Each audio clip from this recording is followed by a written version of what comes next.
Nobody really prepares you for the moment when your parents start looking at you the way you once look at them.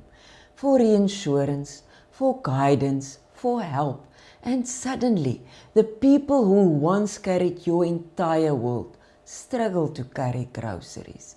The strong father who fixed everything now asks you how the television remote works. And somehow overnight, you become the 24-hour technical support for the TV remote, the Wi-Fi, the passwords, the WhatsApp updates. And if you fix the printer once, congratulations! You own now the printer forever. The mother who remembered every birthday, every school event, find every missing sock, now repeats the same questions 3 times in 10 minutes. And something inside you quietly shifts, because one day, without warning, the roles begin to reverse.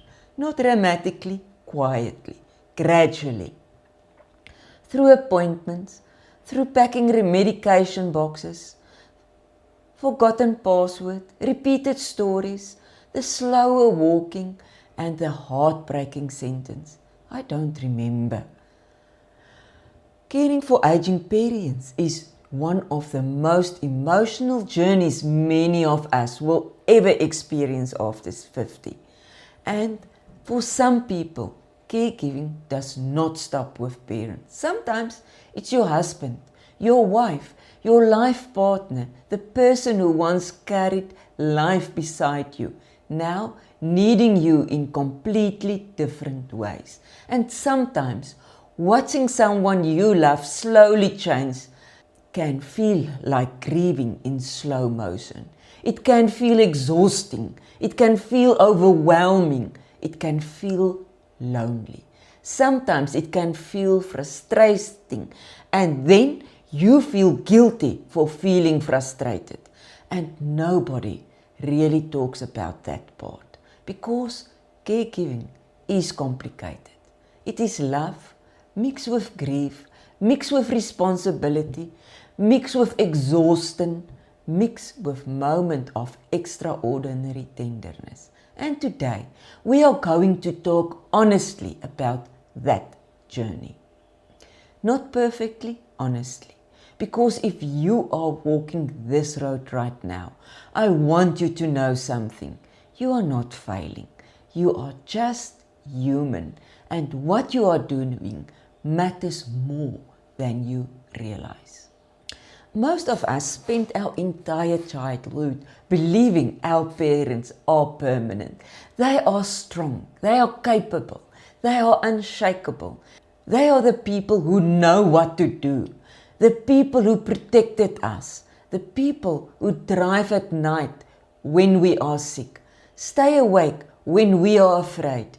Carry us emotionally, financially, physically. And then, one day, something changes. Maybe your father falls. Maybe your mother struggles to remember things. Maybe they suddenly seem smaller somehow. And the shock is not just practical, it is emotional too. Because deep down, part of us still sees our parents as invincible. I remember speaking to someone who said, the hardest part wasn't helping my mother to shower. The hardest part was realizing she needed help at all. That sentence stayed with me, because caregiving is not just about tasks. It's about identity, theirs and yours. You stop being the child, and slowly you become the protector, the organizer, the decision maker, the emergency contact, the one who stays calm, even when you don't feel calm at all. And sometimes the emotional whiplash is enormous. The 1 minute you are helping them, the next minute they are still trying to parent you, and suddenly you are arguing over medication like two exhausted teenagers. Except now the rebellion sounds like, I don't need that pill. while you stand there holding 7 containers labeled Monday to Sunday like a very, very stressed pharmacist. And if we are honest, sometimes it is hard because aging can make people fearful, stubborn, anxious, repeating, forgetful, and caregiving can awaken emotions we do not expect. It can be love, compassion, grief, resentment, fear, guilt, sometimes all before breakfast. And if you experience that, it doesn't make you a bad person. You are a human being navigating one of life's most emotional, demanding seasons. One of the hardest parts of caregiving is that much of the burden is invisible. People see you taking someone to appointments, but they don't see the mental exhaustion, the worry at 2 a.m., the constant planning, the emotional vigilance, and the quiet fear about the future. What they also don't see is you answering phone calls like, the TV say no signal, only to discover someone accidentally pressed the toaster. Researchers often calls this caregiver burden, and it is very real.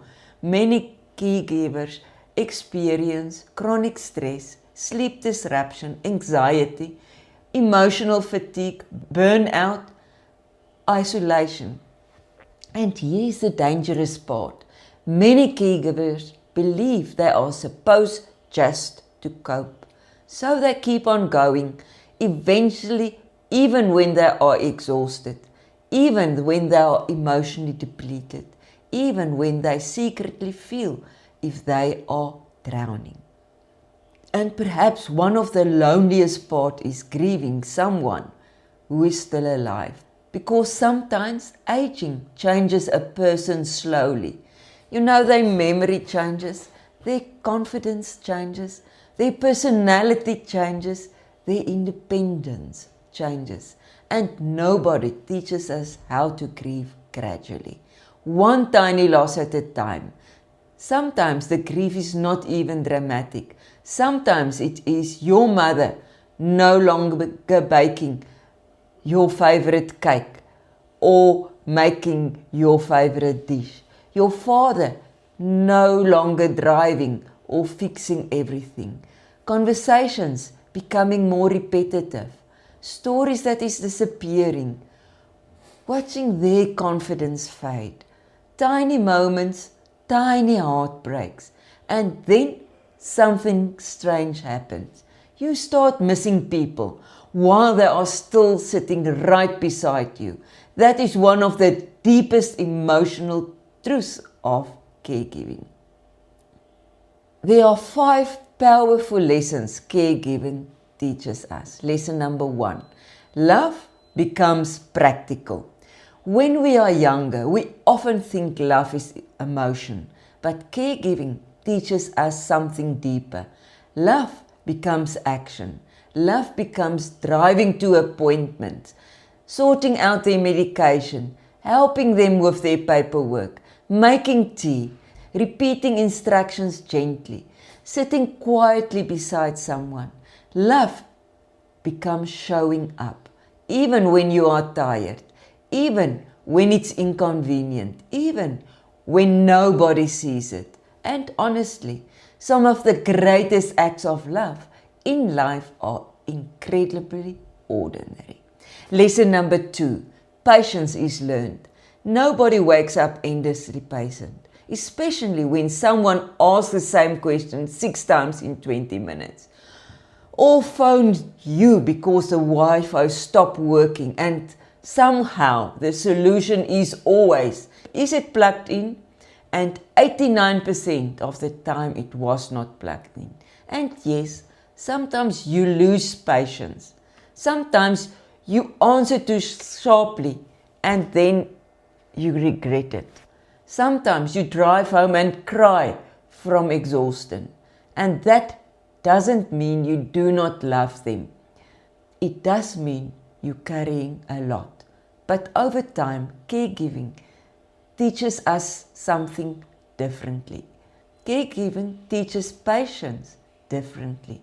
Not perfect patience, gentle patience, human patience, the kind that learn to pause before reacting, the kind that realizing they are not trying to be difficult, they are struggling, they are afraid, and that shift changes everything.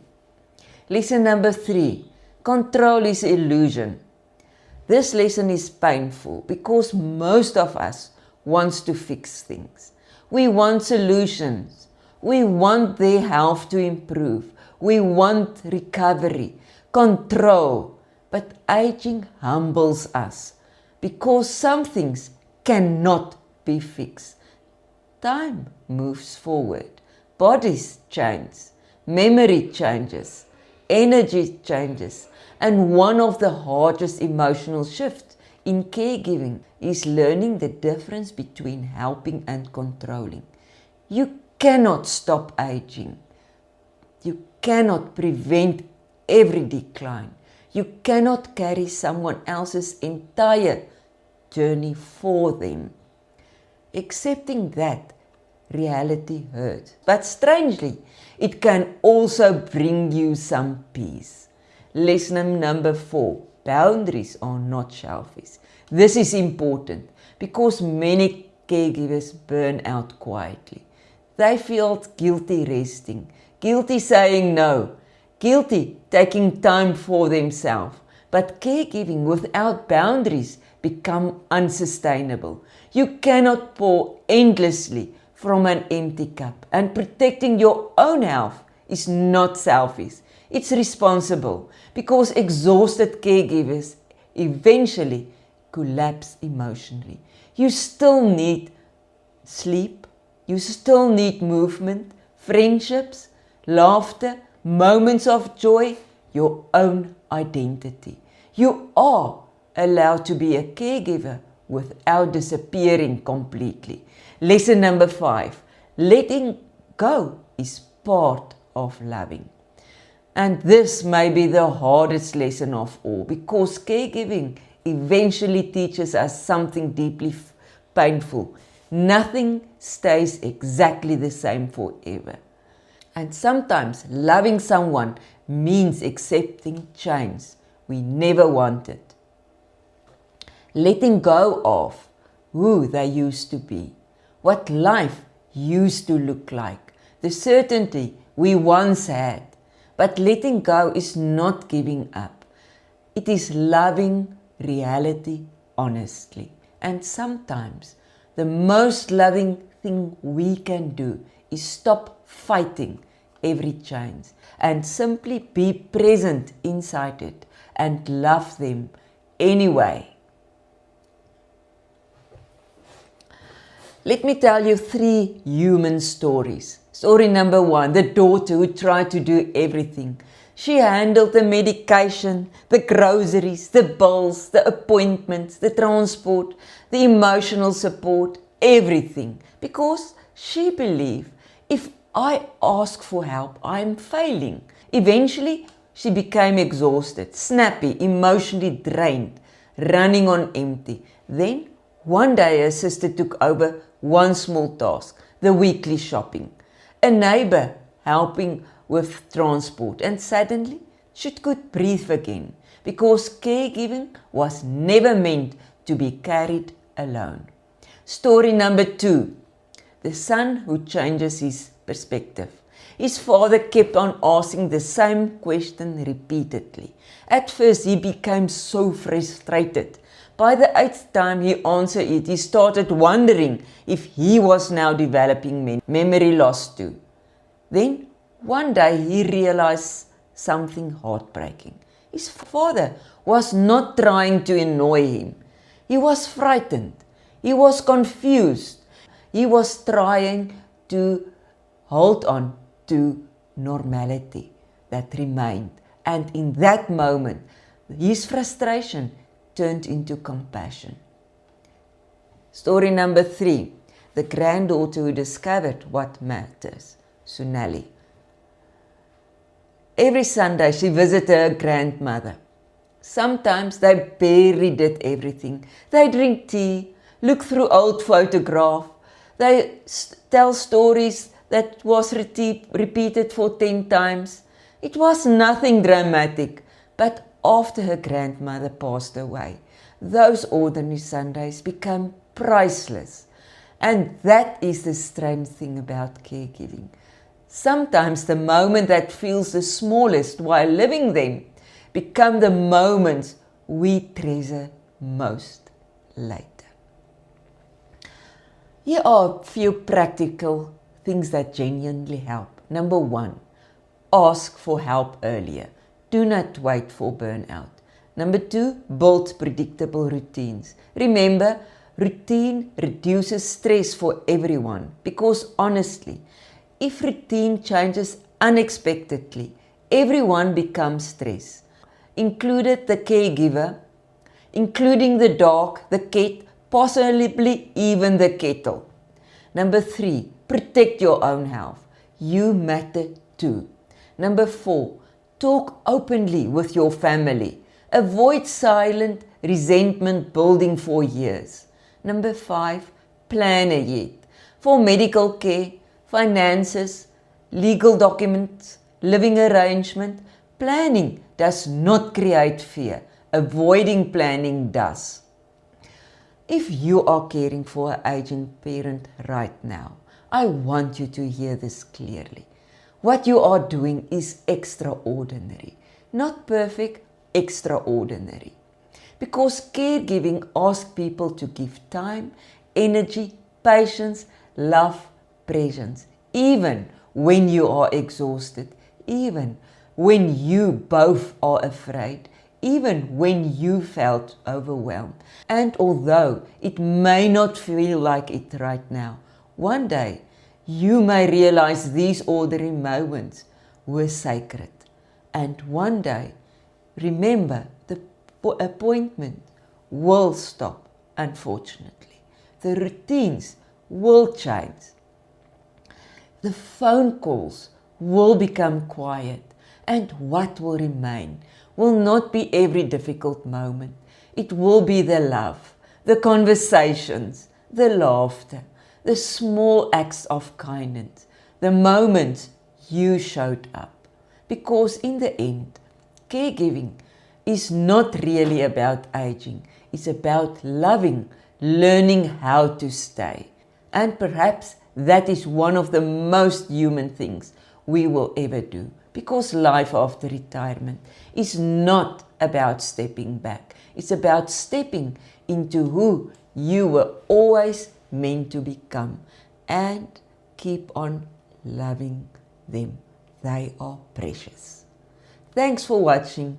Please remember to like and subscribe.